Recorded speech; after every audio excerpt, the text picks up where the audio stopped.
If you've been looking to supercharge your workflow by connecting HubSpot with Slack, this tutorial will walk you through the simple steps to get these two powerhouses talking to each other.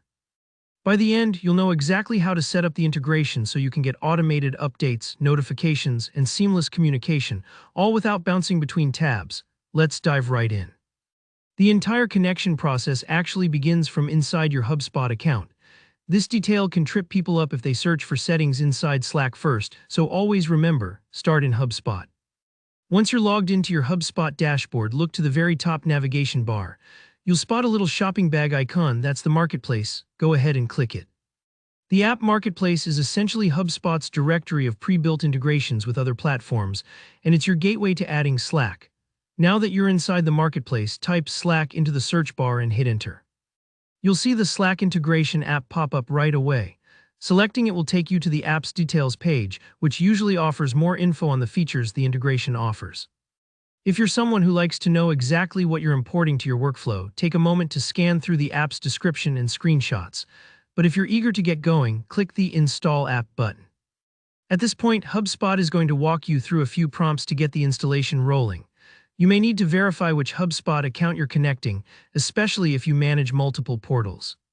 Just follow those prompts step by step and don't worry if there's a slight delay. As HubSpot pulls up the information it needs, this part might take a few moments. When you're ready, you'll be redirected automatically to Slack's authorization page. Think of this as the handoff moment between HubSpot and Slack, where they agree on the rules of engagement. Here, you'll be asked to select the Slack workspace you want to connect. If you're part of several workspaces, maybe a client workspace in your companies, you'll need to carefully pick the one where you want HubSpot notifications to appear. Slack will show a list of permissions HubSpot needs.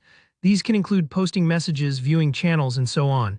Don't rush through this, review them, and make sure you're comfortable, especially if you're setting this up for a team.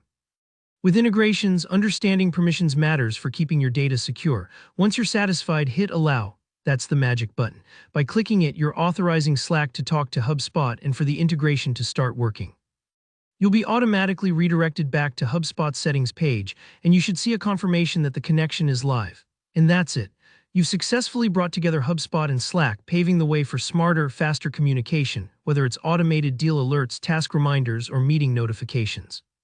If you found this tutorial helpful, don't forget to hit like, drop a comment if you have any questions or if you ran into any hiccups, and make sure to subscribe for more step-by-step guides. Thanks for watching and happy integrating.